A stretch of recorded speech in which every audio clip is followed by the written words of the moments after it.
Kavita miss you মা, কথা বিশ্বজিৎ বৰ্মন।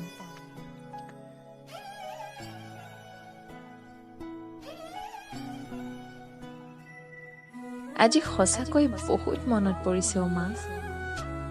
আশাহীন এই জড়তাৰ জীৱনত কটনা নীৰৱতাত কটালো। আজি কৈছো বহুত মিছ কৰিছো। শীতৰ হেতেলিত, বাৰিষাৰ বানত, নাইবা ভয়াল অমানিশাত যেতিয়া খেতা পৰো, তেতিয়া মনত পৰে তোমাৰ মৰমৰ হাতৰ বুলনি, তোমাৰ উমাল বুকুৰ স্নেহৰ তাপ, যি বুকুত হেজাৰটা দুখৰ বোজালৈ মুখত বিৰিঙাই ৰখা এমুকুৰা হাঁহিৰ মুখখনি চাই নিৰাশাক জয় কৰা মুহূৰ্তটোক আজি বৰকৈ মিছ কৰিছো। সেই নিৰস আবেলিৰ অকলশৰীয়া ক্ষণত বৰকৈ মনত পৰিছে তোমালৈ। জীৱনৰ এই একা বেকা বাটত খোজ পেলাওঁতেও মনত পৰিছে তোমালৈ মা। এই আশাহীন জীৱনত দেখো কেৱল নিৰাশ বাস্তৱ, যাৰ কাকলিত মই আজি মোৰ ঠাইত।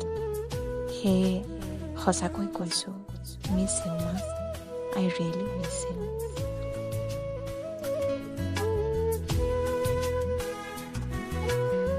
যদি কবিতাটো শুনি ভাল লাগিলে তেতিয়াহ'লে প্লিজ লাইক, শ্বেয়াৰ আৰু কমেণ্ট কৰিব। আৰু যদি মোৰ চেনেলত নতুন হয় তেন্তে প্লিজ চেনেলটো ছাবস্ক্ৰাইব কৰি লগতে থকা বেল আইকনটো প্ৰেছ কৰি দিব। ধন্যবাদ।